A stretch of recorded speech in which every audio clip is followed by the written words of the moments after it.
Welcome to the series seminar video tutorials Germanische Heilkunde by Dr. Gerd Hummer, MD. My name is Helmut Pilhar. I am the father of Olivia, and Dr. Hummer's appointed lecturer on Germanische Heilkunde, theory. This video tutorial is about the fourth and the fifth biological laws of nature. The fourth biological law of nature, the ontogenetic system of microbes. The topics discussed are vaccination, immune system, contagion, epidemic. Which, from the perspective of Germanische Heilkunde, turns out to be superstition.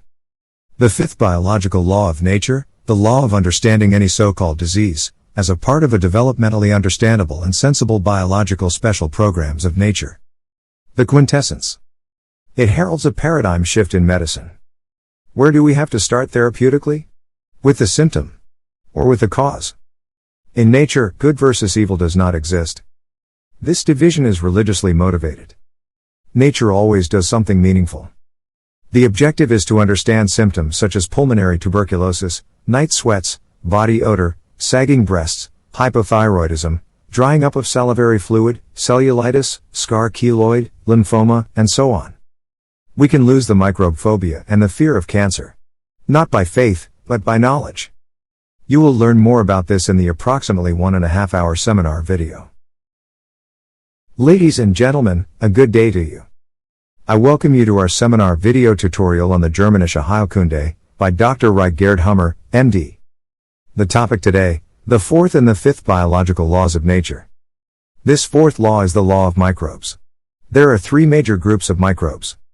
Fungi are the oldest type of microbes. Of bacteria, there is an in-between group, which includes the fungal bacteria or mycobacteria. With the third group of microbes, the viruses, we have to put a question mark next to the group, because viruses are merely a hypothesis of Louis Pasteur. To date, there is not one photographed HIV, polio, hepatitis, or measles virus. Dr. Stefan Lanka has even managed to get this fact confirmed by the German Supreme Court. Specifically, that there is no valid proof of the existence of a measles virus. Of course, it is difficult to prove that a virus does not exist, because it's difficult to prove the non-existence of anything. Can you prove to me that the devil does not exist? You have no chance. But if someone claims that the measles virus does exist, he must provide proof, which does not exist. It's almost certain that there are no viruses at all. In theory, one imagines the virus as a protein molecule that supposedly latches onto the DNA, and copies itself by cell division. That is how we're supposed to imagine the virus. Therefore, to stop these viruses from copying themselves, one would like to prevent cell division. Take AIDS for example. AZT is given for AIDS. AZT is a cytostatic drug, given to prevent cell division. The average half-life of a human cell is about 7 years. This chemotherapy kills every cell as it divides. That's the whole point of it, to stop the virus from spreading. In 7 years, you would be nothing but a skeleton. This therapy is deadly, to be sure. There is almost certainly no virus at all. Neither hepatitis nor polio nor any other virus. A bacterium and a fungus are independent living beings, each with their metabolism. And we are completely populated with these microorganisms. Bacteria and fungi are in us, on us, and around us. The virus, however, is not even a living being in theory. It is neither alive nor does it have a metabolism of its own. Of course, something that is not alive can't mutate into various other variants of itself. In theory, this is not possible. That, for the time being, is the introduction. Just as we have to understand the history of development to have a complete understanding of medicine, we of course also have to understand microbes from our history of development. From this perspective, the fungi, the oldest microbes, are responsible for glandular tissue. Fungi and fungal bacteria are responsible for the gland-like tissue. For connective tissue, it is the bacteria that are responsible. But for the squamous epithelium, the red group, which type of microbe is said to be responsible? Which microbe is responsible for, among other things, the common cold? Nasal mucosa. Squamous epithelium. Or jaundice, polio, hepatitis, the liver bile ducts? Squamous epithelium programs and polio, or other functional failure programs? It's assumed that all these programs involve the virus. But, as mentioned, the virus almost certainly does not exist. A microbe would never change the germ layer tissue to which it belongs. So, a fungus, for example, would never affect a connective tissue or a squamous epithelium. You can see this very well in pulmonary tuberculosis. The cause of pulmonary tuberculosis is a fear of death, a program of the yellow group. The biological sense in this particular program is in the active phase, the cell division of the pulmonary alveoli, which are the cells that make gas exchange, putting the oxygen in the red blood cells. This special program helps one solve a death fright by providing more oxygen, so one can escape from a deadly enemy. Without food, you can survive for weeks. Without liquid, days. But without air, I die immediately. That is the fear of death association. Therefore nature helps with the fear of death in the active phase immediately, by increasing cell division of the lung alveoli, to be able to take up and utilize every air morsel, so to speak, optimally. If I am able to successfully outrun the deadly enemy, that is, to solve my fear of death conflict, then my brain switches on the fungal bacteria in my lungs.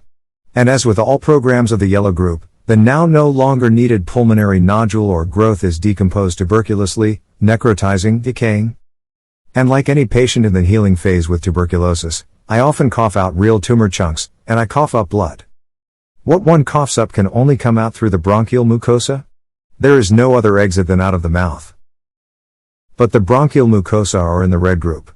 There is pulmonary tuberculosis, but there is no bronchial tuberculosis.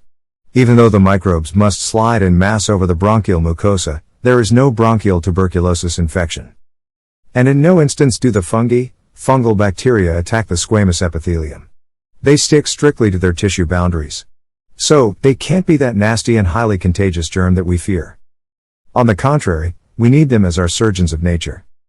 The old brain tissues do cell proliferation in the active phase. The yellow-orange striped group creates a lump in the breast. Again, the biological sense is in the active phase, to be able to solve the worry about the child, with more breast milk. Once the child is healthy, the node is tuberculously degraded, the fungi and fungal bacteria are instructed to do so by our brain.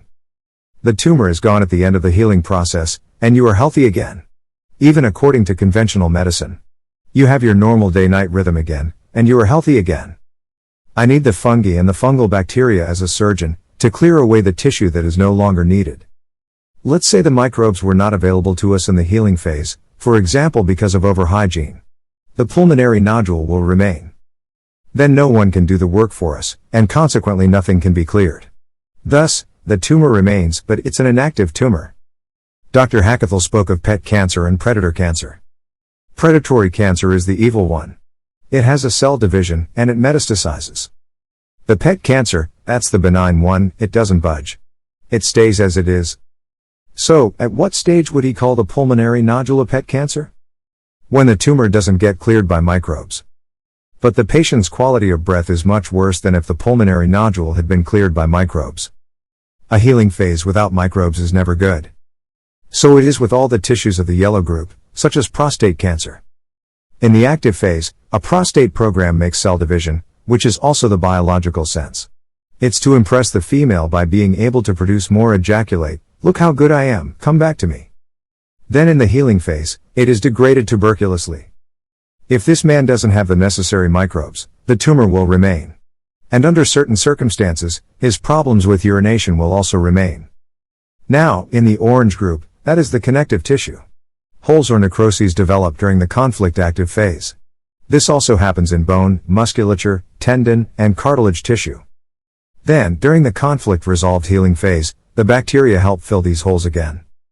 Take a boil, for example. The squamous epithelium ulcerates in the active phase and is repaired under swelling, but without microbes. Because viruses do not exist. Regardless of what kind it is, the microbe always works only on the command of a conflict resolution, which is called vagatonia. We always have the microbes around us, on us, and in us. You are probably sitting at a table right now. If you take a swab of that tabletop, you're guaranteed to find microbes there too. So we are indeed not sitting in a sterile room. A sterile room would mean the absence of anything living. And I don't know of any sterile room in nature, there is no such thing. Creating such a sterile room would be highly complex. I have also never been in a sterile room, I am always surrounded by microbes. They also say microbes are ubiquitous, they are always available everywhere. But they only work on the command of conflict resolution, which is called vagatonia, that phase when I get tired and limp and sick. Out of 100 patients who come to the doctor, 80 are in a healing phase. And the healing phase is also when the microbes are at work. In his time, Pasteur said that the microbe makes you sick. Man is healthy when he has no microbes, but sick when he has some. This idea is the foundation of conventional medicine, to this very day. That's a whopping 150 years. Like the church, there's no progress. Perhaps it is also because this is very lucrative, a business based on fear, because Pasteur's idea has long been disproved. However, even now, the conventional doctors argue unwaveringly on the side of Pasteur and say that the microbe causes the healing phase. This is like pointing out that when the garbage collector comes, it usually stinks. But would we do away with the garbage collector so that it would no longer stink? It's nonsense. We live in symbiosis with the old brain-controlled microbes, fungi and fungal bacteria or mycobacteria. Our brain has a code for each type of microbe. Yes, your brain turns them on when you need them in the healing phase, after resolving a conflict.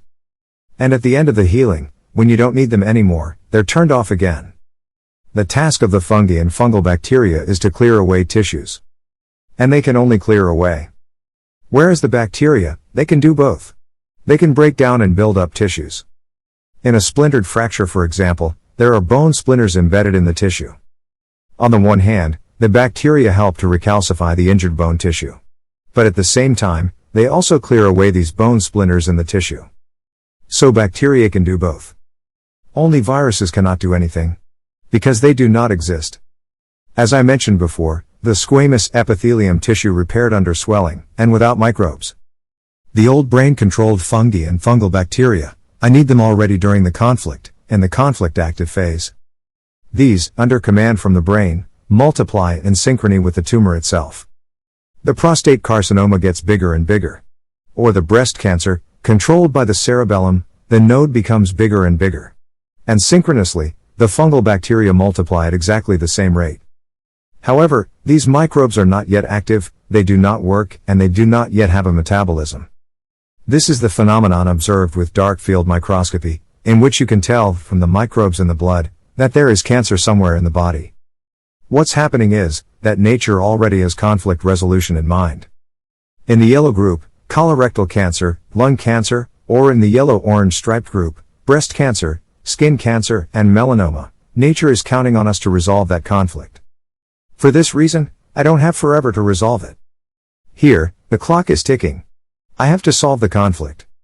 Mother Nature is expecting that this conflict will be solved. With the resolution of the conflict, the cell division stops automatically. The tumor cells differ genetically from normal intestinal villus cells or mammary gland cells. That's how they're recognized by the microbes to be degraded tuberculously. If I don't have microbes, then this tumor remains, and that's not good. How come I don't have microbes? No antibiotic makes my microbes go away. Antibiotics actually have a sympathicotonic effect. In fact, antibiotics belong to the cytostatic group of drugs. Yes, that antibiotic is a little chemo drug. The patient now has cold hands, and he is lifted out of his vagatonic healing phase. The microbe automatically stops working, because the microbe works only in vagatonia. But in the next healing phase, they are already working again. And then I get the next load of antibiotics. So, once I have the microbe, I never lose it again. I can only prevent it from working, by taking sympathicotonic substances. By the way, substances act on the organ via the brain, never directly on the organ. The sympathetic nervous system or the vagus is activated via the brain. There are sympathicotonic substances like antibiotics, chemo, cortisone. And there are vagatonic substances like Valium. Antibiotics in particular typically act on the cerebral medulla, whereas cortisone typically acts on the cerebral cortex. This is why, for example, the neurodermatitis patient is not given an antibiotic, he is given cortisone. Neurodermatitis is controlled by the cerebral cortex.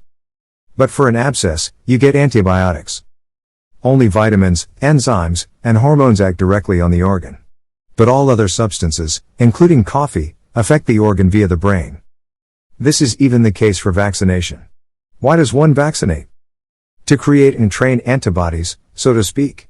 Which are then to fight the evil microbes. Then, a large-scale attack comes, at least there are already a few soldiers present. This is how one imagines it. The only problem with this theory is, the body does not fight the microbes. It uses them. We need the microbes. We'll discuss vaccination a little bit more. You won't read much about it in Hummer's books, because it's just nonsense. I cannot vaccinate myself against any conflict. And the so-called carrier substances in vaccines are all neurotoxins. The vaccination process itself can be conflictive for a child. Plus, vaccinating does not prevent microbes. This is another common question from newcomers to GHK. Someone is vaccinated against tuberculosis, but that does not work. That cannot work at all. That's why they don't promise you vaccine protection like, you'll never have a tuberculosis now. That's absolute nonsense. It's the same with tetanus. What is tetanus? It is an epileptic seizure. If you get vaccinated against tetanus, it doesn't mean that you can never have an epileptic seizure again. It just doesn't work. Vaccinating is absolute nonsense. The only thing that prevents me from having a microbe is excessive hygiene. For example, if I've never been in contact with microbes. There was once an excellent television report about this. They broadcasted an excellent contribution about microbes, really super well done, with extensive 3D graphics. I was shown the program because I haven't had a TV for 30 years. In this program, they had rats growing up in an absolutely sterile room. The rats couldn't even walk. Their organs weren't correctly formed. And today, so many mothers run around and spray everything with disinfectant, and everything that the child wants to touch is disinfected first. And then, of course, it can happen that this child grows up without microbes, which is why these healing phases can't run optimally. They do run, but they are non-biological. The tumors remain, the holes remain. And of course, that's not the best thing in the world, it's unnatural. In nature, this would be impossible. If you are not certain whether you have necessary microbes or not, then do like a little child, have a big, wet and kiss with a pig. Then you'll for sure have all the microbes your body could ever need. To my seminar participants, I always offer my Emma, my Rottweiler lady. She is a really cuddly dog, and she certainly has all the microbes. You just need one lick across your face. My Emma is a certified Germanic therapy dog. It is also necessary to have had acquaintance with the microbes in childhood. Again, I need the fungi and the fungal bacteria already at the time of the conflict. Because I never know when I will have a conflict, it could be the next moment, or the next month, I should strive to have the microbes as collaborators in my body now. If you ever watch a toddler crawling around the yard unsupervised, the things that a child puts in his mouth, there's really everything in there. But as an adult, you don't do that anymore. And we should let the children do that too. Just like my granddaughter, she'll be 6 soon, but when she was 1 year old and just starting to walk, she was nuzzling on a piece of bread. She stuck the piece of bread deep down Emma's throat, pulled it out, and then continued to nuzzle on the bread. And my daughter, the child's mother, asked my wife, "Mom, what am I supposed to do?" Says my wife, "Don't look." Then you don't have to get upset. We do this only in childhood. As adults, we don't do it anymore. And in the process, we take in the microbes and our bodies get acquainted with the microbes. Now, we have no problem with the microbes present at our own latitudes. But what happens when I get on a plane and fly to Asia, for example?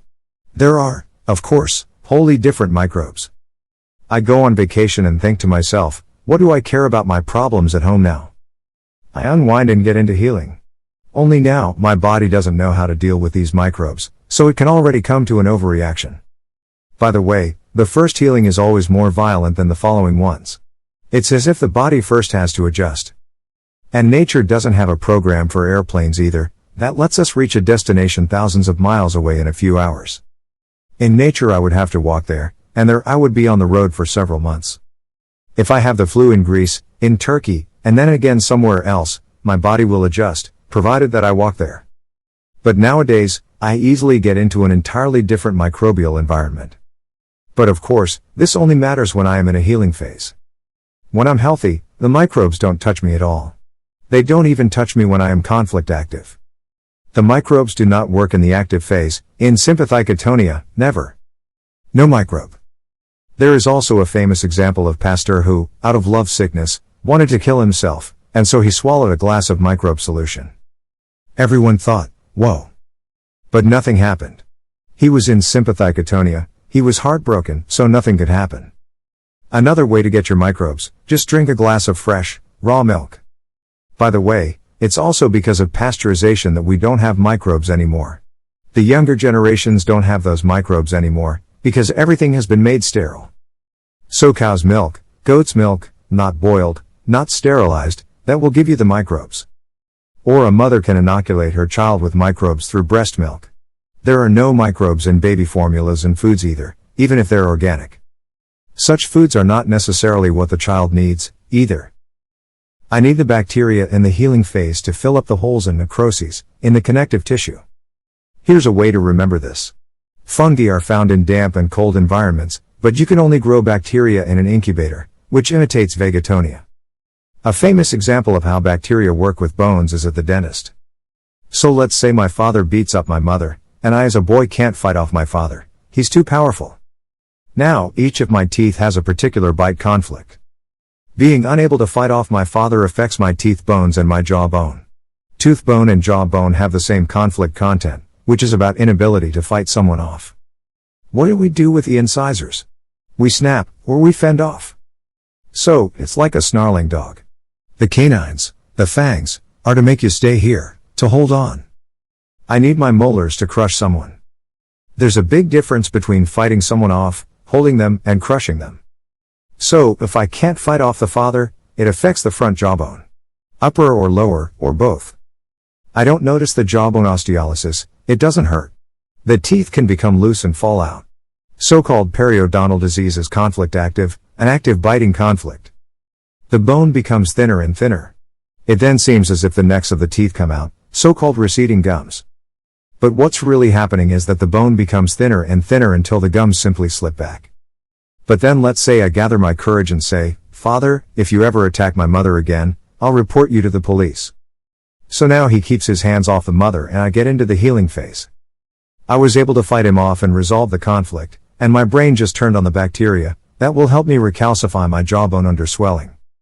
What hurts with bone healing is the periosteum. That's typically what makes us go to the dentist. 80 patients out of 100 who consult a dentist are in the healing phase. The dentist looks in my mouth and scolds me because everything is full of bacteria, and I obviously don't brush my teeth. The dentist believes these healing symptoms are bad and that the bacteria are to blame. But really, he's finding the bacteria at work. It's like saying, "I've seen 100 major fires now, and all 100 times the fire brigade has been in front of them. I know who sets major fires. It must be the fire brigade." Except that's not true. And what is Lyme disease? Fungi, bacteria, or viruses? It's bacteria. And what does the Lyme disease patient typically suffer from? Joint pain. If we cut through a joint, what tissue do we find? We have bone, cartilage, tendons, and muscles. So we are in the orange group with all these tissues. And pain always means healing. The active phase in a cartilage program, when the holes get bigger and bigger, doesn't hurt. The healing hurts, that's when the tissue is being repaired under swelling. And the healing is also where the bacteria work. They are responsible for that connective tissue. They belong there. What condition does the patient really have? He has a self-devaluation program in healing, or more likely, he's in hanging healing via tracks, activated again and again via a track, in out, in out. So, he is chronically ill and has chronic pain. Of course, there are also chronically bacteria at work. Every time he comes into healing.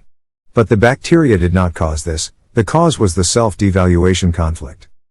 Each joint also has its particular conflict content. Take the elbow. That's not being able to hit. Or the knee, sportiness. The hip, not being able to assert yourself. And so on. That's the cause. The bacteria are just the healing phase optimizers, the garbage men, if you will. And I need all these microbes as surgeons, in case tissue removal is necessary. As I've already said several times, the fungi and fungal bacteria only clear away tissue that is no longer needed. Only bacteria can both degrade and build up tissue, as needed. So what, in this context, is Clostridium tetani, the so-called tetanus bacterium? A bacterium in an epileptic seizure program?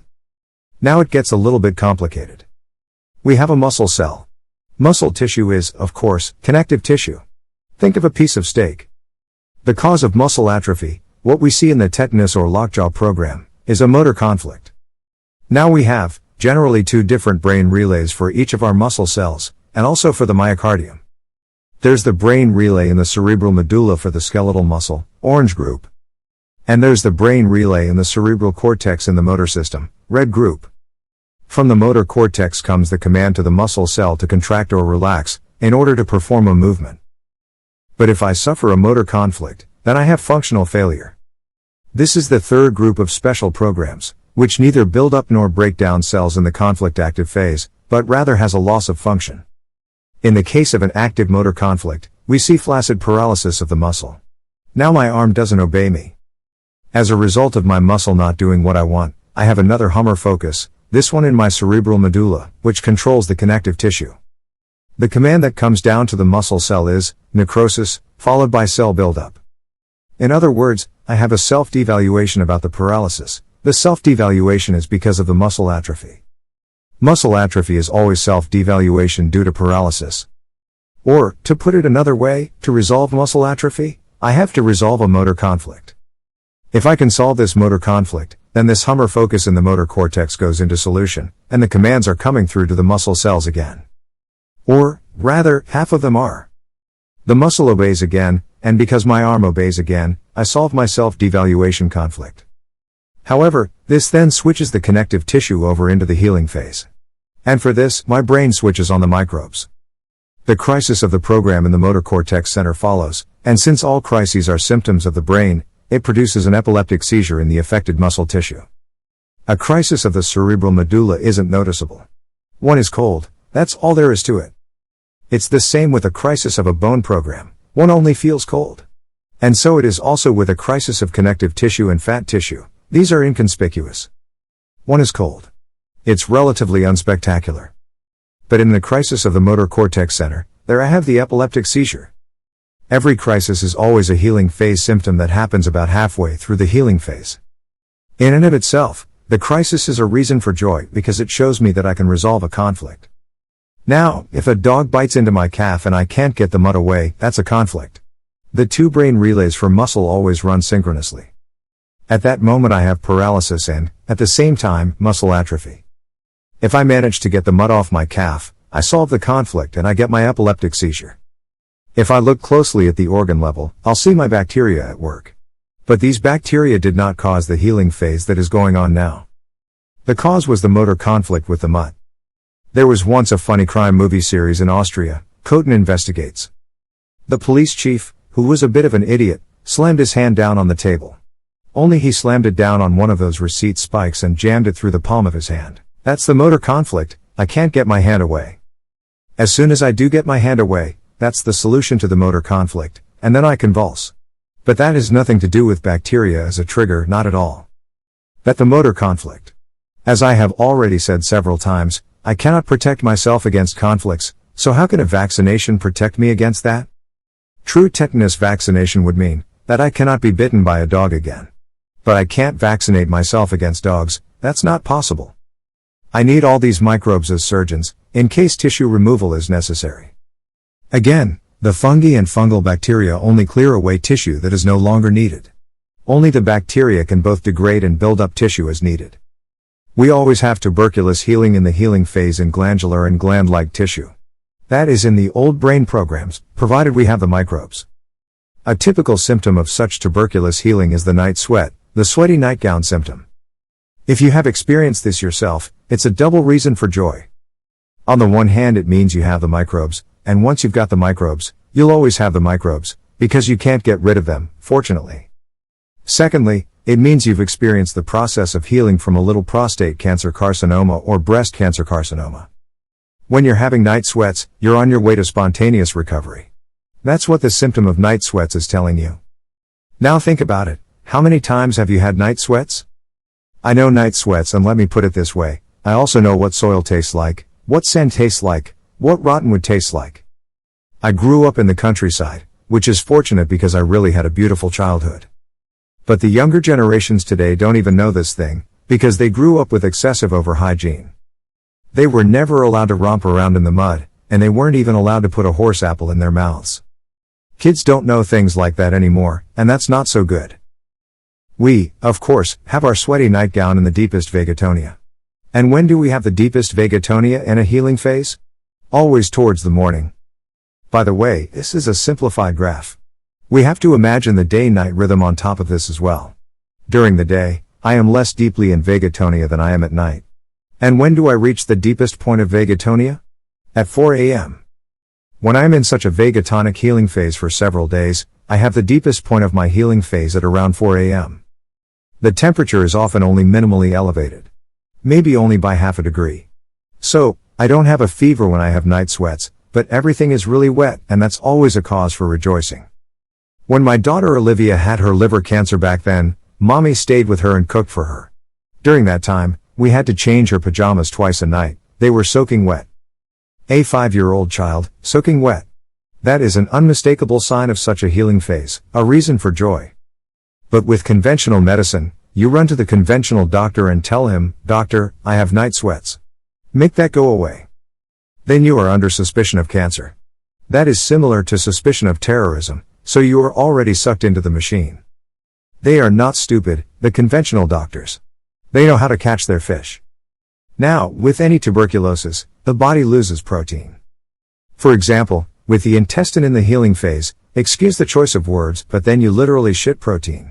Foam is pure protein. The body immediately retrieves the lost protein from the muscles. This causes a patient to lose weight down to the skin and bones. This loss of protein must be compensated for. Fortunately, the patient usually also has a good appetite and devours everything in his vicinity.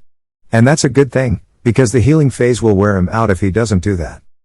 So, I can be consumed in the active phase because I don't eat, and I don't sleep. I mobilized all my strength, and at some point my battery is drained. Let's say you lock a cat in a room with a Rottweiler. The cat runs in circles for a few hours, but then it's dead. But I can also become emaciated in a vagatonic healing phase, because of this protein loss. You have to compensate for that through diet.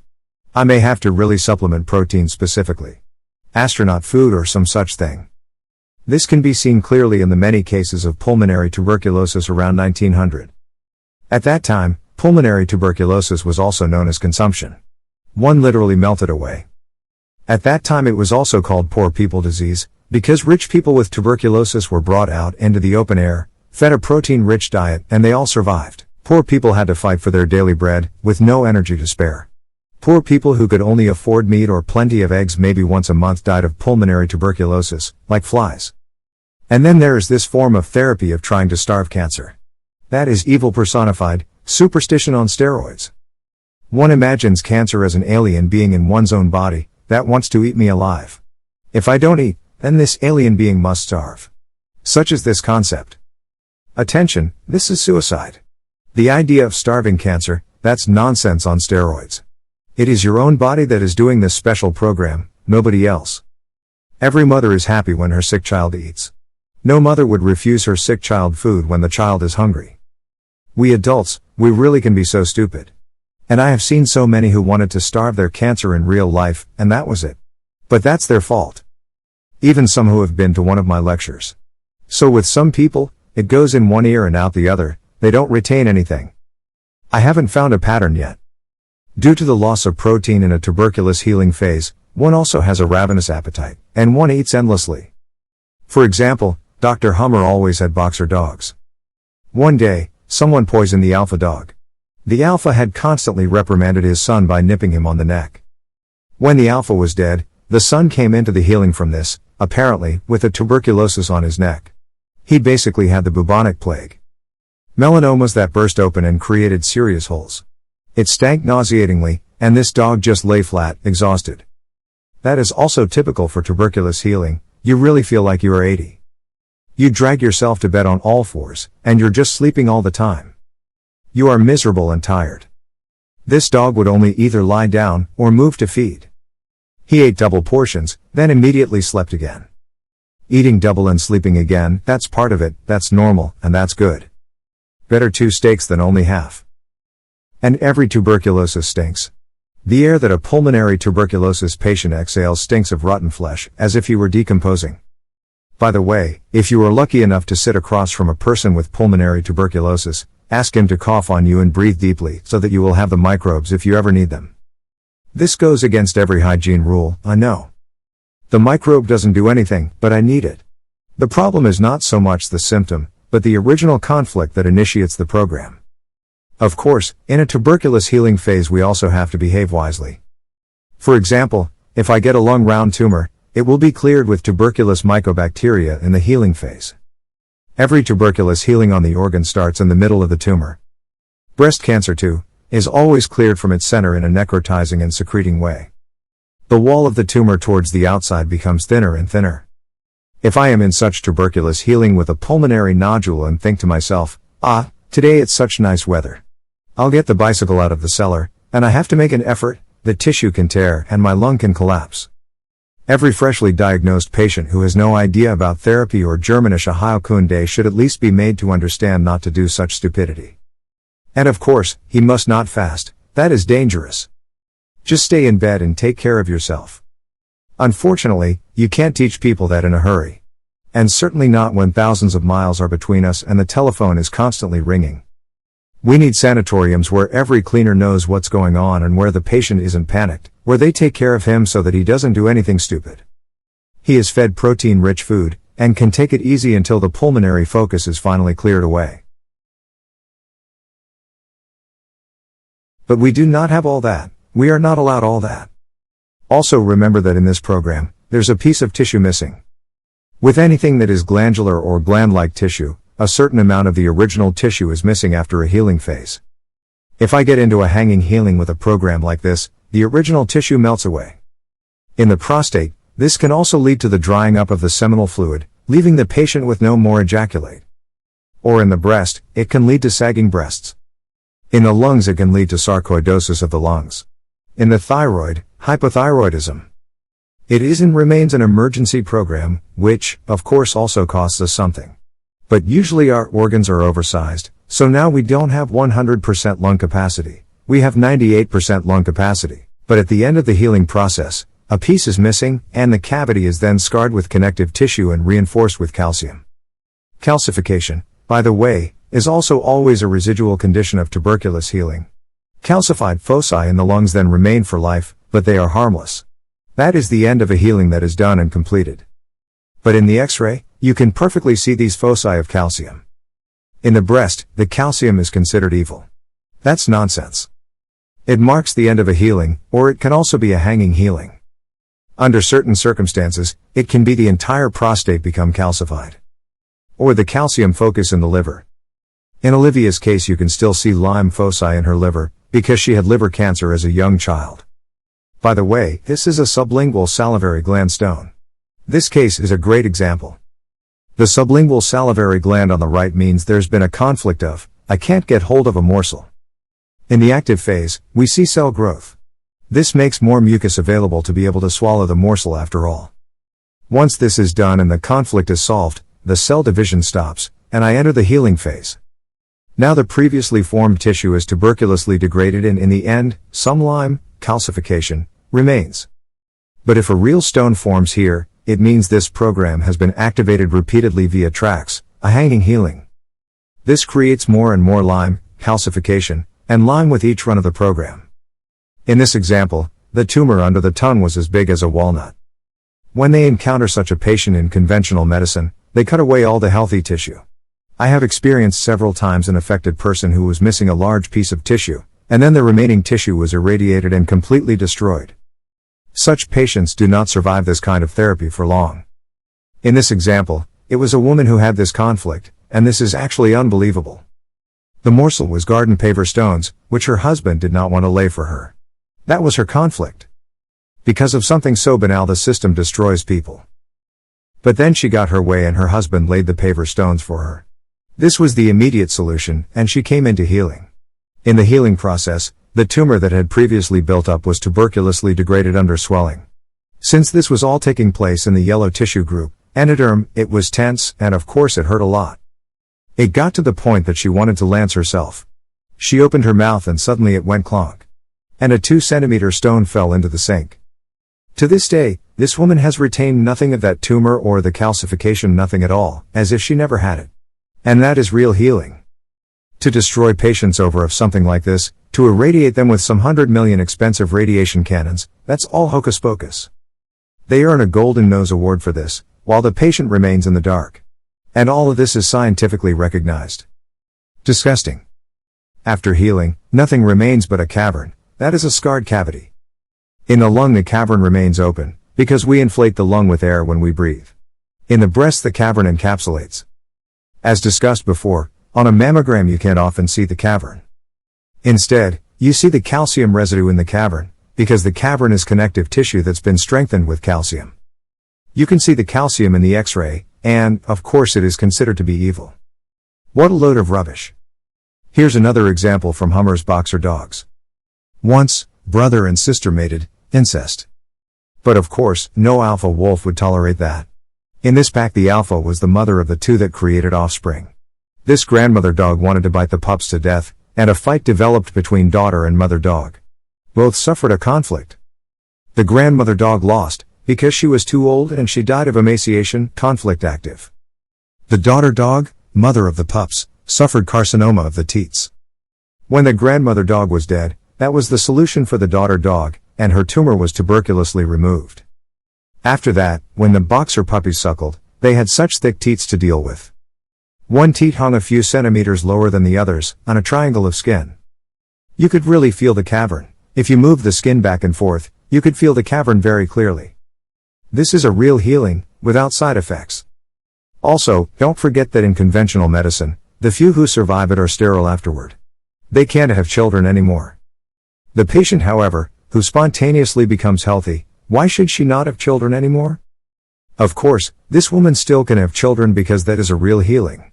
Everything else is just a business model, infinitely cruel but very lucrative. It is hard to understand why people let themselves be screwed so much.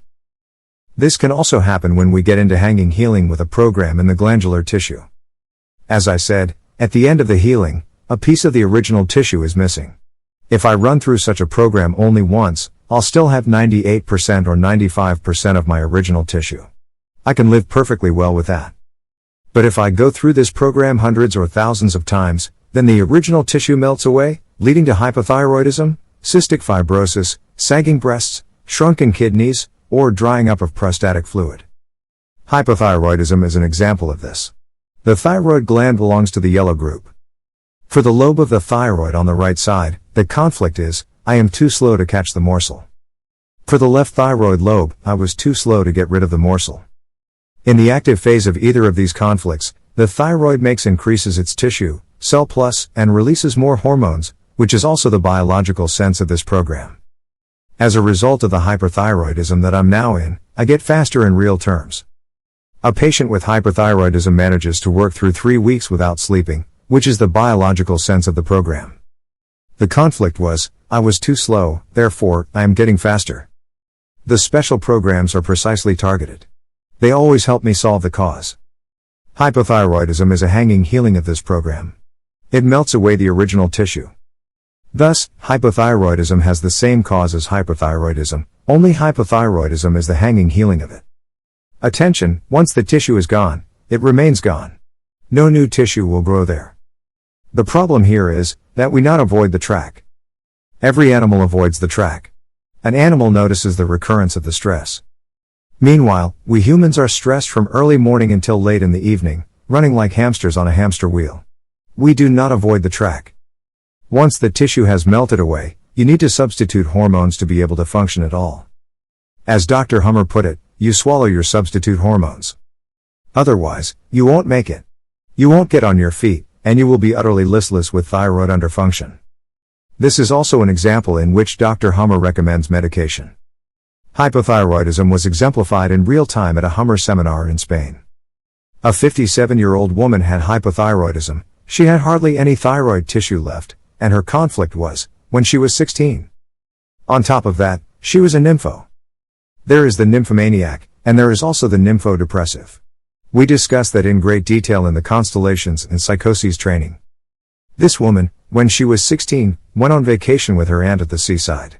There in the aunt's house, the neighbor boy went in and out, a young farmer. He showed interest in the girl, and she soon began to see herself as a farmer's wife on the farmer's farm. But nymphos have admirers everywhere. One day, one of these admirers sent her a love letter which she left open on her aunt's kitchen table, where it was seen by the young farmer when he next came in. At age 16 she suffered a conflict in the left lobe of her thyroid, a conflict that she was too slow to get rid of the love letter, which effectively made her too slow to get the young farmer. Once he'd seen the love letter from a different admirer, He no longer showed interest in the girl, which put her into thyroid hyperfunction. This 16-year-old nympho came to Dr. Hummer's seminar as a 57-year-old nympho. Some people just never change. To that day, she still regularly visited her aunt at the seaside. To that day, she still squinted over at the farmer's farm and put herself briefly on the track, every time. The rest was the hanging healing. And she hardly had any thyroid tissue left. Cystic fibrosis of the goblet cells in the bronchi is a similar program, also the yellow group. The bronchi have to be kept moist, and the mucus to do this is secreted by the goblet cells. The conflict affecting the goblet cells is fear of suffocation. A typical case of this conflict is the newborn with the umbilical cord around the neck. At the moment of the conflict, these goblet cells begin to proliferate in order to create more mucus, so that this morsel of air slides better through the airway, thereby getting you better airflow and so making it easier for you to solve the conflict. At the end of the healing process, however, some portion of the original collection of goblet cells is missing. Which means a bit less mucus providing lubrication in the bronchi, and so I feel I'm getting less air again. That means that I can have a recurrence of the fear of suffocation conflict, and start the same program again. If I get into hanging healing with this program, then the original tissue melts away. So, I get less and less air, and therefore I have more and more recurrences of the conflict. This cystic fibrosis is something quite horrible. These patients suffocate very slowly. They must always have optimal air quality so that they never feel they are in respiratory distress. Once a grandmother called me about her granddaughter who had cystic fibrosis. The child was born with her umbilical cord around her neck. This woman's daughter-in-law, the child's mother, was a doctor, MD.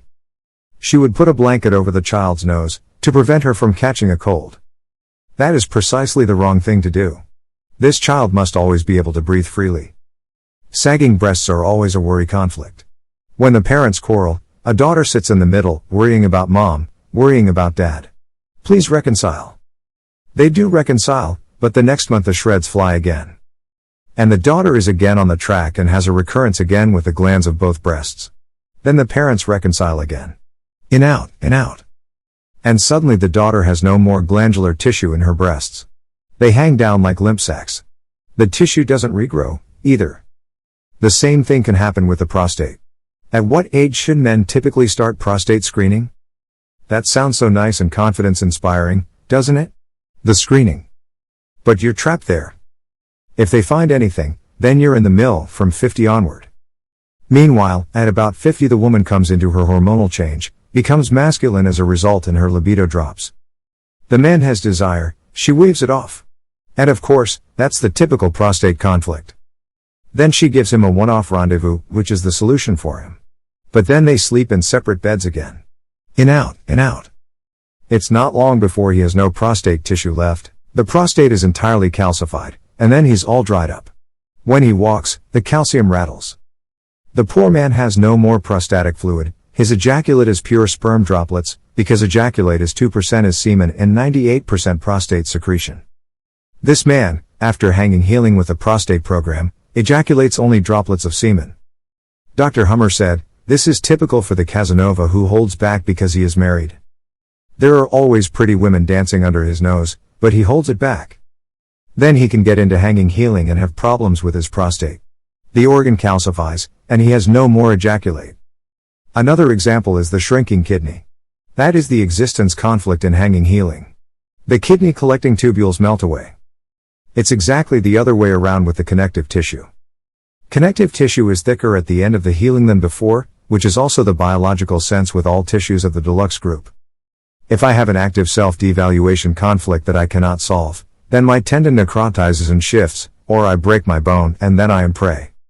Here, nature doesn't help me right away in the active phase, but only when I solve the self-devaluation conflict. The tendon is repaired with swelling and with the help of the bacteria.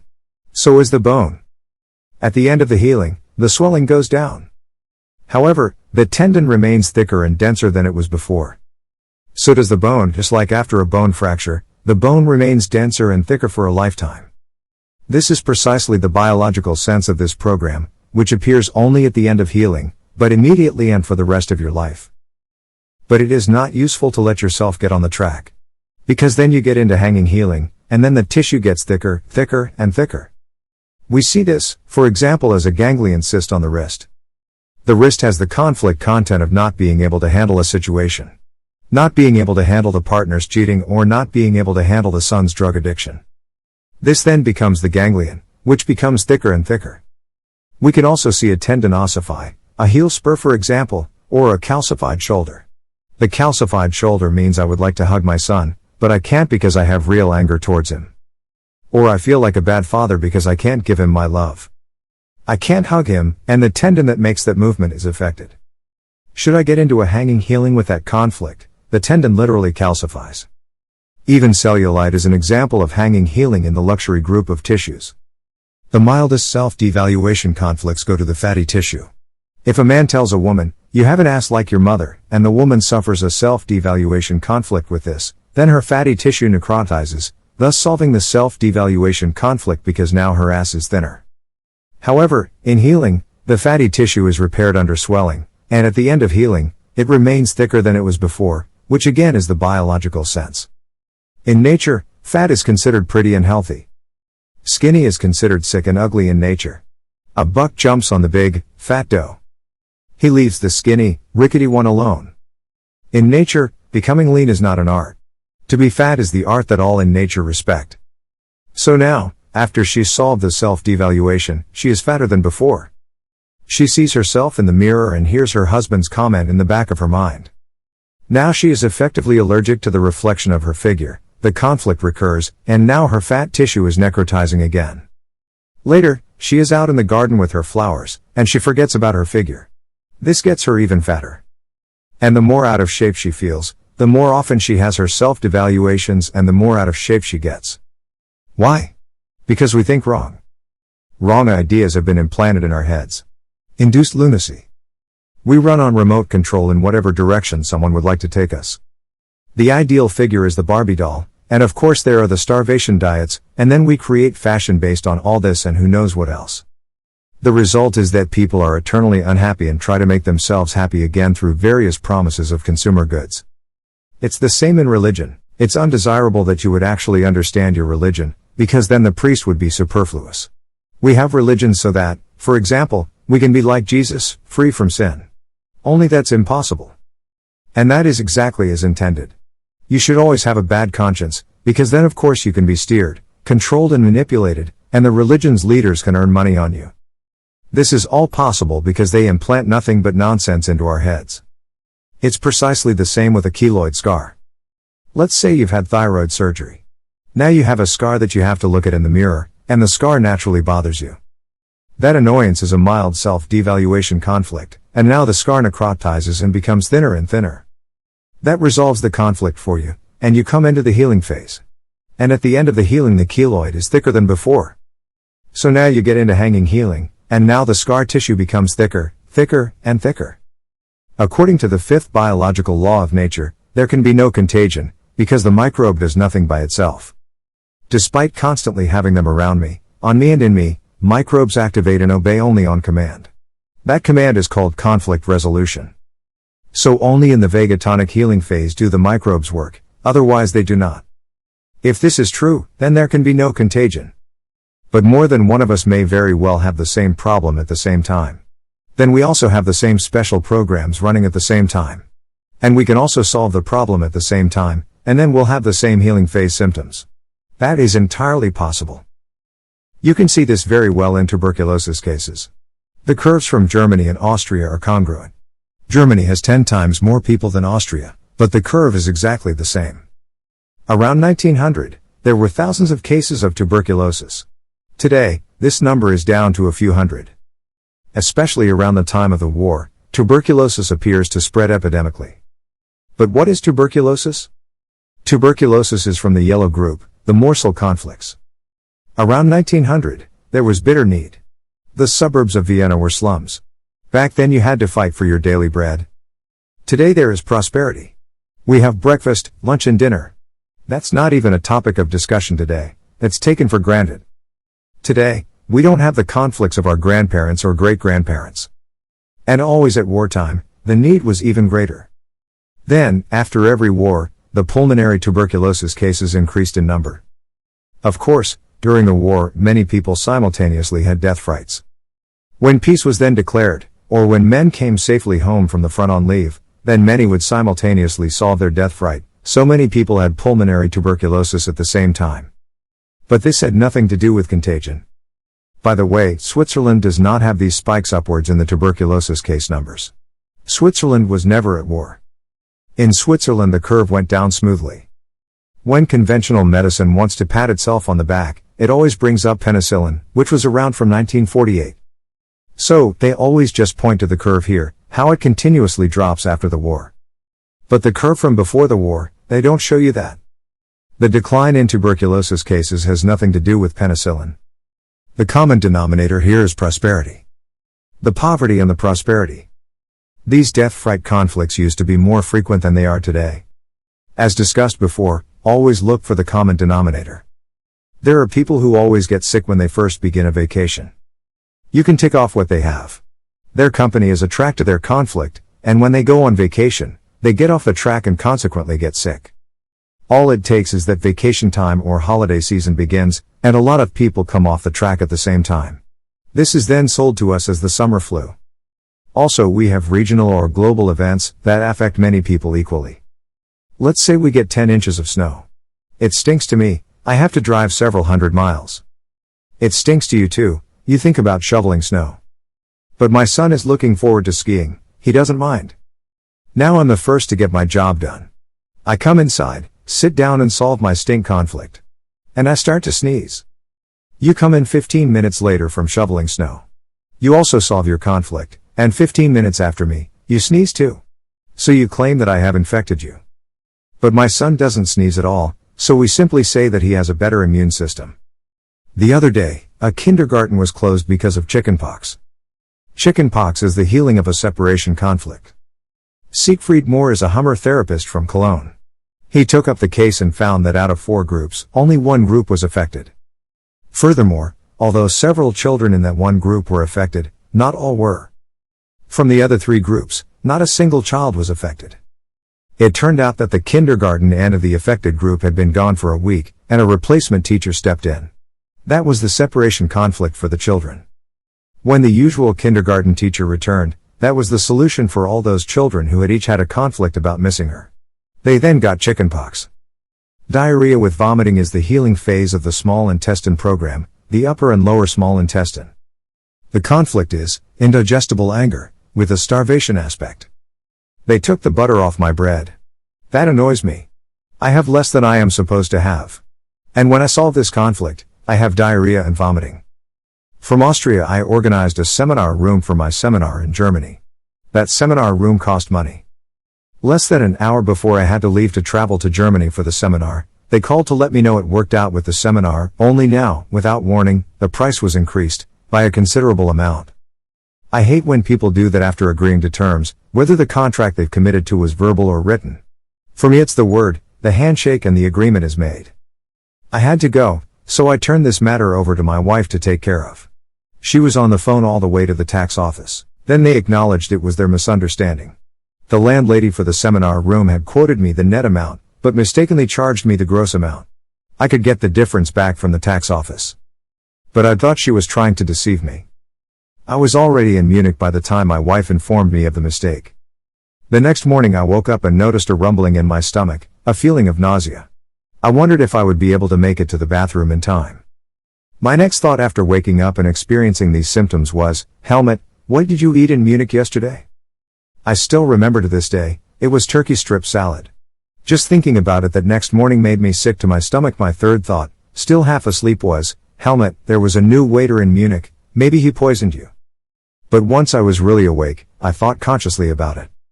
Vomiting and diarrhea. I have a healing phase from an indigestible anger conflict with a starvation aspect. And with that, I realized it was the stupid issue with the price of the seminar room. She's taking the butter off my bread. At 10 a.m. the spook was already over.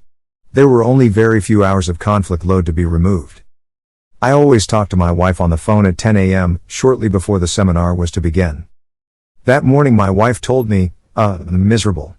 I've got vomiting and diarrhea. And she blamed it on the lima beans.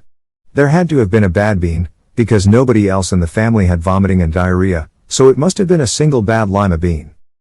Of course, it wasn't the turkey strip salad or the lima bean, it was the common denominator, the conflict that we experienced together. It was just the stupid seminar room. And my wife had been just as annoyed as I was. People wanted to take the butter off our bread. That was the common denominator. Pasteur created a massive problem for conventional medicine. He postulated that man is healthy when he has no microbes, and is sick when he has some. With this, he really triggered a worldwide microbe phobia at that time. This phobia even got to Nikola Tesla. Exactly this Tesla, the famous Nikola Tesla. Tesla would thereafter only shake hands with anyone if he was wearing gloves. Pasteur is still used to cause panic, fear the invisible evil. Today every child knows that our digestive systems would not function without microbes. We get our probiotic yogurt drink at the supermarket for $1.25, every child knows the advertising. And it's also now common knowledge that we have trillions of microbes inside us. We have 3 to 4 pounds of microbes in us and on us, and yet we are not sick. Trillions. Pasteur has long been disproven. Now remember, the microbes always work according to their specific tissue and germ layer. So, which are the microbes that work in the ectoderm? None at all. Because the viruses do not exist, and I always have the bacteria, but never fungi with the connective tissue. Skin consists of an outer skin layer and a subcutaneous layer, the dermis. The outer layer of the skin is where warts form, and warts are said to be caused by a virus. That's why it's also believed that warts are contagious. But viruses do not exist. In the dermis, the subcutaneous skin layer, is where the mycobacteria are at work.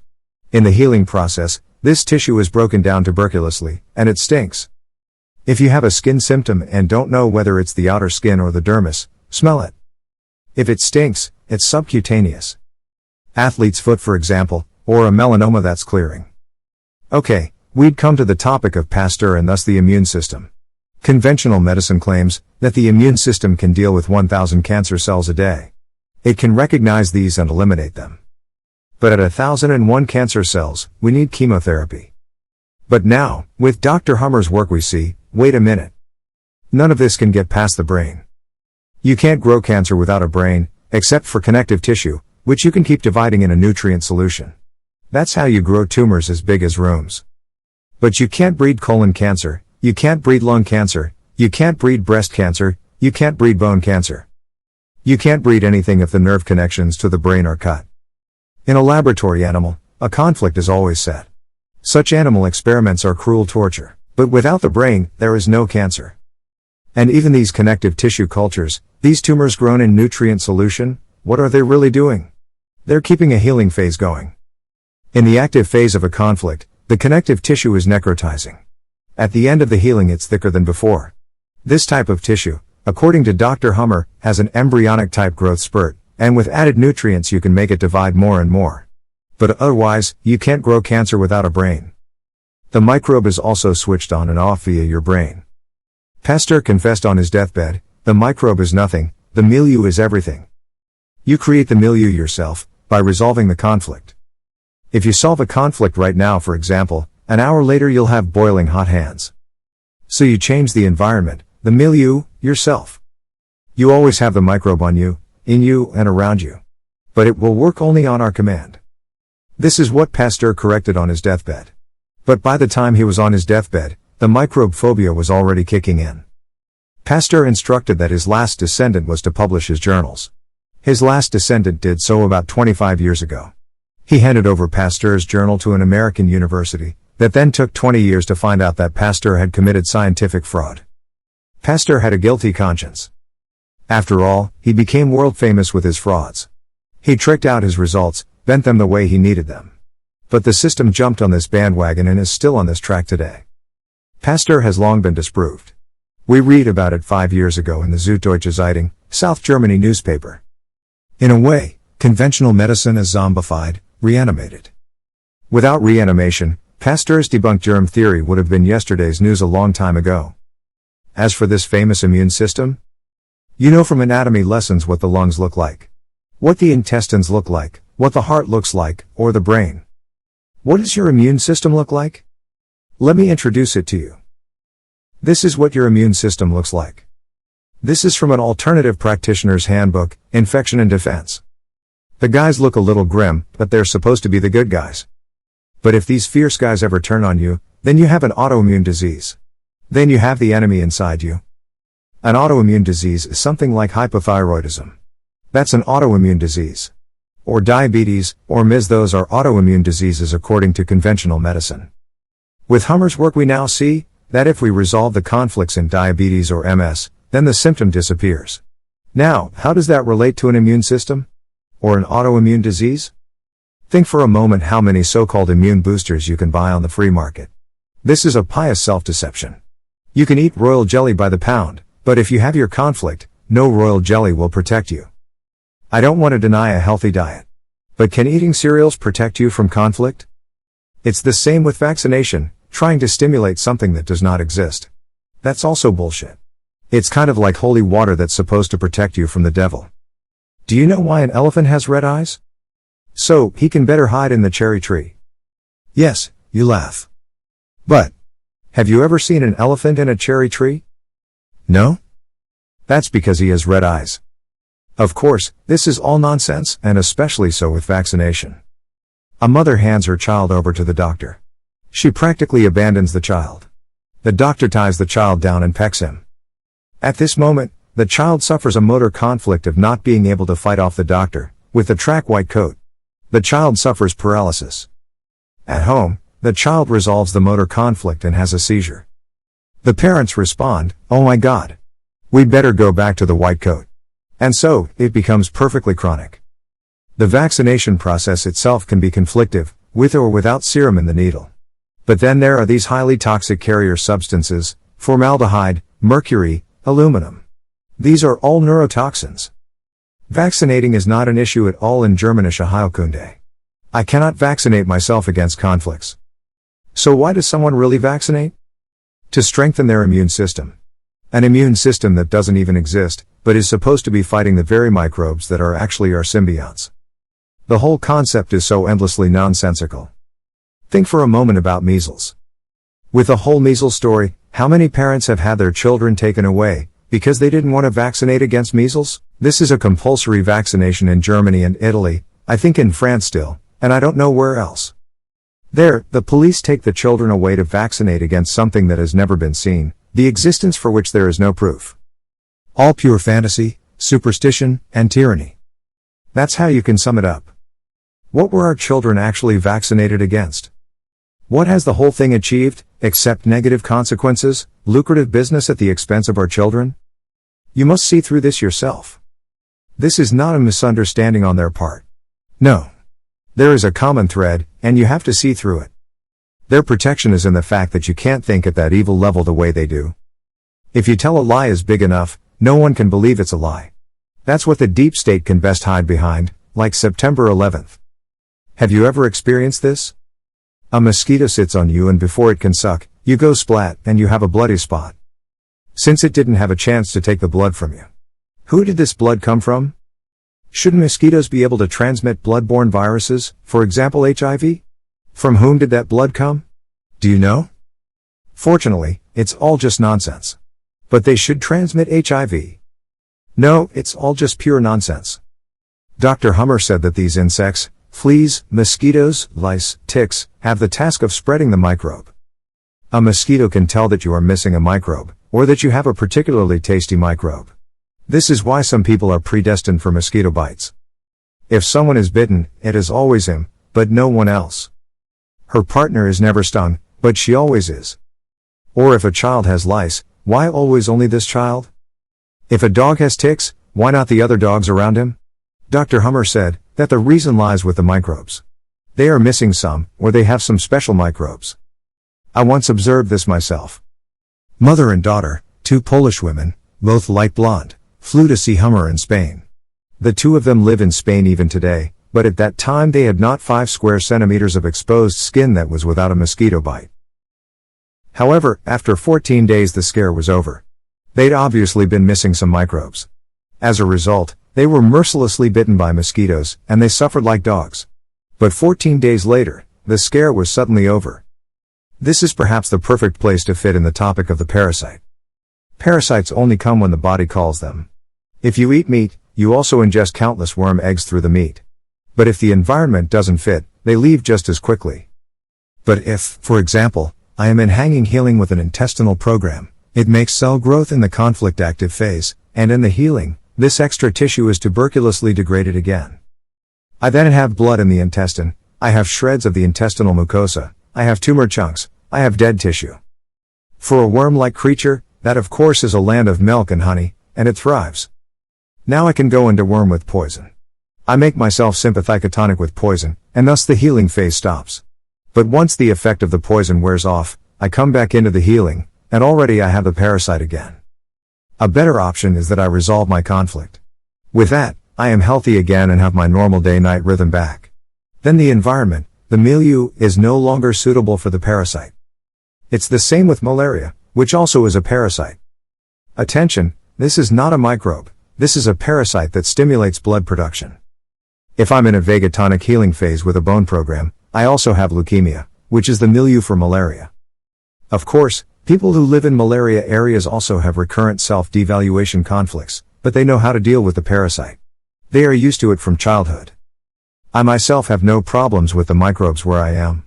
And if I fly as a healthy European into a malaria area, I don't get malaria. But if I fly there with chronic back pain, then I have optimal chances to get malaria, which can then, of course, be a really violent case of malaria. A lawyer who is a Hummer fan calls me. She had breast cancer years ago because of her son. The solution was that her son was able to give her a grandchild. This woman was fully healed. But then her daughter-in-law dealt her a death blow. Because she was a Hummer fan, her daughter-in-law withheld her grandchild. That broke her. But when she was fully healed again, she called me and said, "Helmut, you can't imagine. I have maggots on my breast cancer.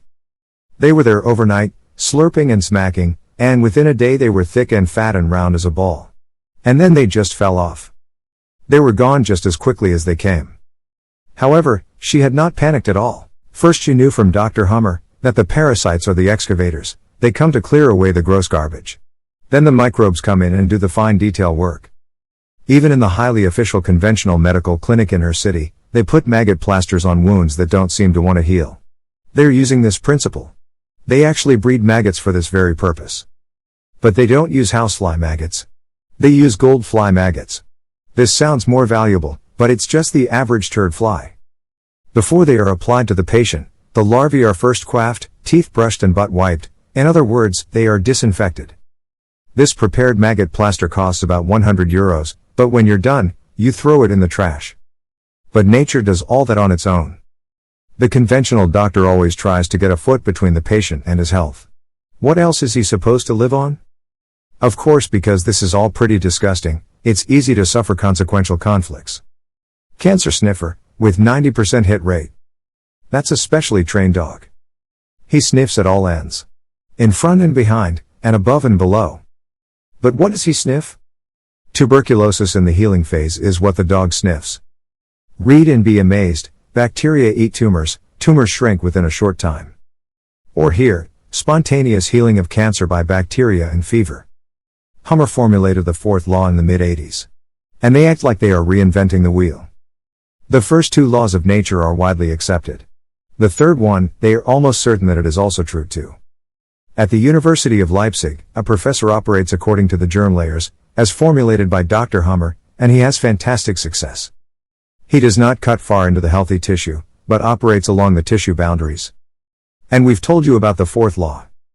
The fifth biological law of nature, in conventional medicine presents of course an enormous problem. They already have a massive problem with the fourth law, the idea that the microbe isn't evil.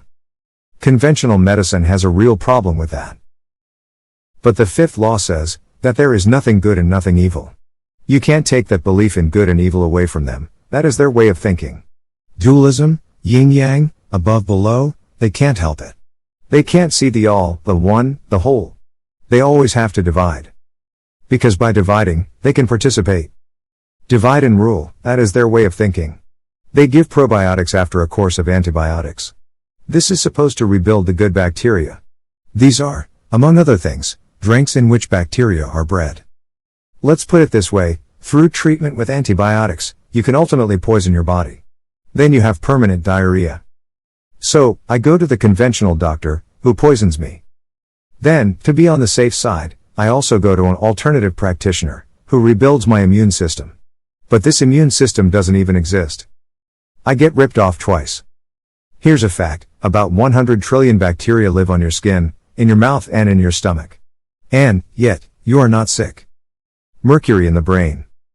This is an electron grid image of the nerve cells of a snail. Now mercury is put in there, and look what happens. Do you see how the nerves retract? That is irreversible because nerve cells don't divide. Also, mercury detoxification is bullshit. It doesn't work. So, to be on the safe side, I go get a vaccination and I get poisoned.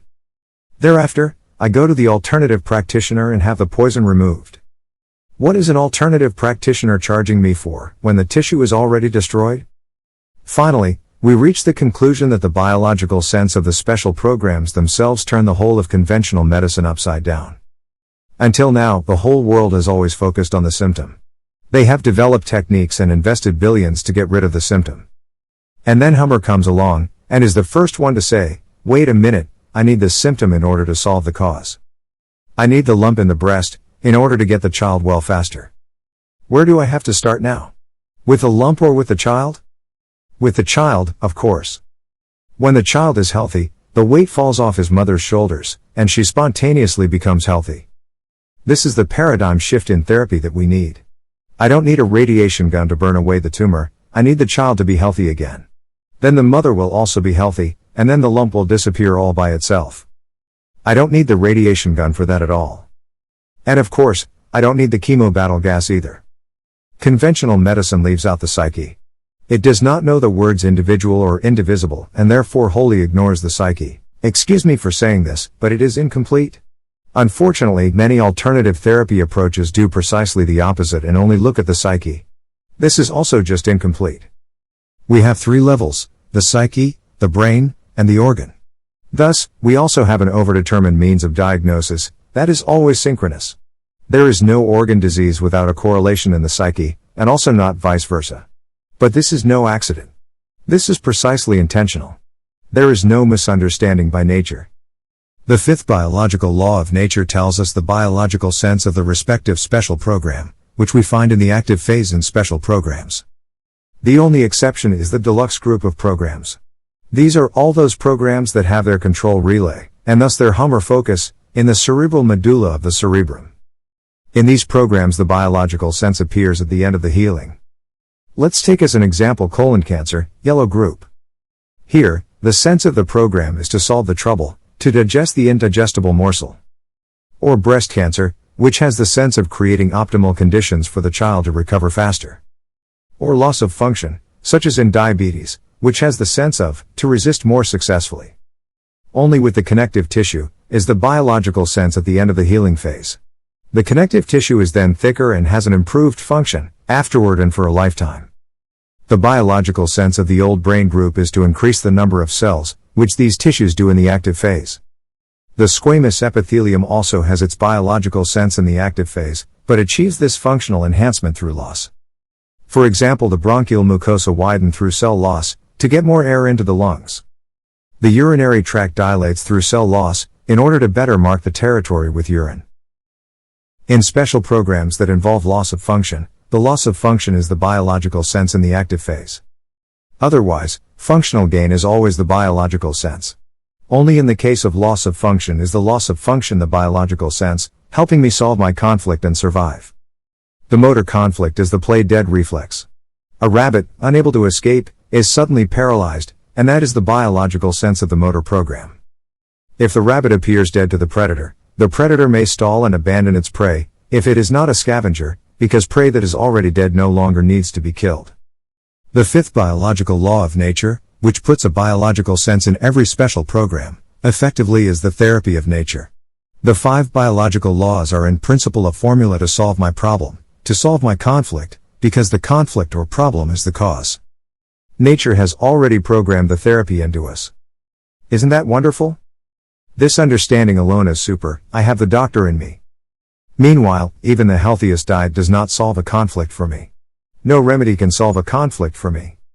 Now, some brilliant people will think, okay, I understand that no remedy can solve the worry conflict for me. But the healing phase could be reduced. Of course, that's just nonsense. It simply can't be done. I would be taking away the patient's recovery time by shortening the recovery phase. If someone has had an active conflict for a week, then he needs a week to recover. If he was active for 2 months, then he wouldn't get away with 1 week. He needs 2 months to come to health again. There is no other approach that works. We can't shorten a healing phase. I need the active phase of the conflict to resolve the cause, because in the active phase I am purposeful, focused on conflict resolution. I have obsessive thinking, and I dream about my conflict. Then, once the conflict is resolved, I need the healing phase to restore myself back to my initial state. Where am I really sick, then? In the active phase or in the healing phase? From the perspective of Germanische Heilkunde, the concept of illness or being ill is not clear. Am I sick in the active phase, which helps me to solve the cause? Or am I sick in the healing phase, when gather my strength and restore my initial state? So, the term sick just doesn't really fit anymore. As long as I was conflict active, I will also be in healing. This understanding is the best painkiller. We will discuss the topic of pain in the therapy seminar tutorial. Let's say I do not know now exactly what my conflict was. There's little to prevent me from stumbling on this issue again. But if I know that it was the neighbor, even though I cannot change this neighbor, even though he remains who he is, I can at least still avoid him. If I know that I will have a relapse again, every time I come into contact with him, I can consciously make sure that there is no more contact. Or if I can clarify the problem with the neighbor, so I know the conflict is really solved and will not come again, I am now in healing. I can know that I was active for a certain amount of time, and now I'll have symptoms of healing for a certain amount of time. Then I also have less fear. But in conventional medicine, nothing is known about these connections. The patient just has another relapse every time he has a dispute with his neighbor again. But now that I know, wait, I will never get along with the neighbor and I will not change him either, I can be smart and just write him off and avoid him from now on. If I know why I have a symptom, then I usually know what to do to resolve the conflict or avoid recurrences. And when I have understood all that, I have less fear, which is what it's really about. Maybe none of us is a therapist, but this knowledge belongs to general education anyway. Once I have the diagnostic chart in my head and interpret the organ symptoms correctly, I have less fear, and therefore no secondary cancers that will be sold to me as metastases. Without getting any secondary cancers, I have the optimal chance to get healthy. Animals, for example, only have metastases in extremely rare cases. No one in conventional medicine understands this, because humans always have metastases. You understand why, now. Let's say your dog Jimmy has blood in his stool, and you tell him, Jimmy, you poor dog, you have cancer, and you're going to die soon. What do you think Jimmy does? He wags his tail and is happy because his master is talking to him. Animals are lucky, they don't understand the diagnosis. But you understand the diagnosis, and with the diagnosis of cancer, you panic. And your next cancer is a lung nodule. But if you understand what we've covered so far, when you have blood in the stool, you say, yippee, look here. I have a colon cancer in healing. Isn't that awesome? It sounds so unusual to say that blood in the stool is a sure sign of healing. Have you ever heard a conventional doctor say, oh, you're in healing now with your cancer? No? That's funny. And you'll never hear that either, although in conventional medicine, the term and phenomenon of spontaneous healing are well known. If spontaneous healing exists, this means that there must be a healing phase in cancer. There should be people who are in the process of healing. How else can there be spontaneous healing? But we are not told this. There also must be specific symptoms for the healing of cancer. Yet, this concept of a healing phase does not exist at all in conventional medicine. But now, if you know when your conflict was, you know how long you will have the healing phase symptom. That means, you see the light at the end of the tunnel. You can set yourself up for healing, like a challenging job that you have to do. I recently sent around a video about a patient I don't know. I don't even know the interviewer. The patient had blood in his stool and went to the doctor. The doctor painted the devil on the wall for him. He gave him 1 more month to live. But the patient had heard something about Dr. Hummer before, and just went home to look up my website. He knew he was in a healing phase, and he knew his conflict. He had bet a lot of money on the wrong stock and had really lost a lot of money. His solution was to swear that he would never gamble again. Because he knew how long the conflict was active, he could stay calm. He stayed utterly calm because, by knowing how long the conflict was active, he also knew how long his healing phase symptom would last. Then, he no longer had blood in his stool. The symptom was gone. This story was now 4 to 5 years ago. He conveyed it, sitting in the interview a strong man. They'd painted the devil on the wall for him with conventional medicine, that in one more month he would be dead. Yes, their business is fear. They first make us panic, and then they offer us the solution. That is dishonest, deceitful, vile. Nature does not do anything evil. The principle of evil does not exist in nature. Name me one malicious thing in that nature. It does not exist. And we are part of nature. If something happens in my body, then it is always sensibly arranged. If what Dr. Hummer says is true, then there is no contagion, and there is no evil.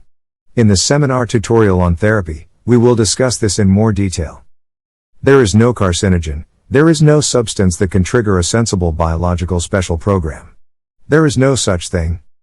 If all this is not true, then it frees your life. Don't you automatically have more quality of life when you are without fear of getting sick from the nasty microbes? So, we need an age of enlightenment in medicine. At some point, there will be a new era, before Hummer and after Hummer. At least as far as medicine is concerned, for sure. I want to point out one little thing.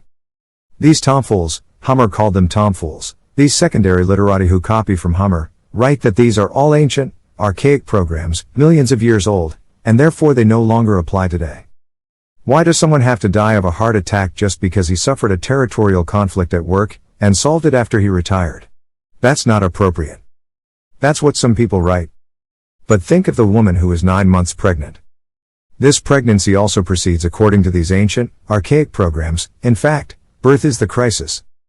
And women were pregnant for 9 months a million years ago, they were pregnant for 9 months 5,000 years ago, and they will still be pregnant for 9 months 5,000 years from now.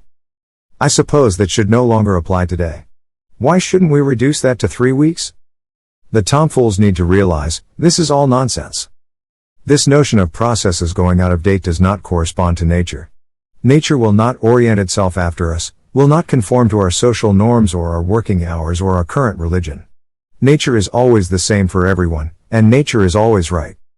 We must reach out to nature. To live against the laws of nature is not possible, and in trying to do so, you suffer. Find natural law in the living, not in dead matter. In the living is where Dr. Hummer discovered natural law. It is the expression of the will of creation once it so. Period.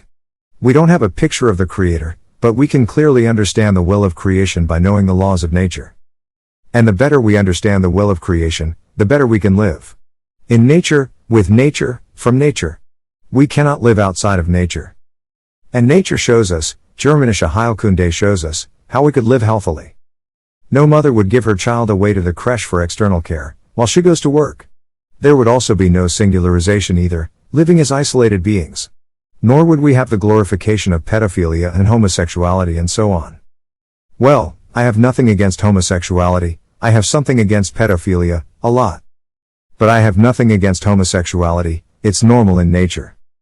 But I don't know any species in nature that abuses their children, I don't know that, and that's disgusting. Homosexuality is normal, it is not normal not to be gay. But the fact that it is glorified is also not okay. If we were all gay, then humanity would die out. It destroys the family. And our biology is the family, in the village. It's also the nation. Some would like to abolish all that. Some would like to keep us as animals are kept in factory farming. And that, of course, is not compatible with the Germanische Heilkunde. You can't practice Germanische Heilkunde in a pigsty. It's impossible, because Germanic is the medicine of freedom. We humans have to free ourselves again. Well, I have again preached enough. Ladies and gentlemen, I hope this was informative and enjoyable for you, and I hope you can use it in your life.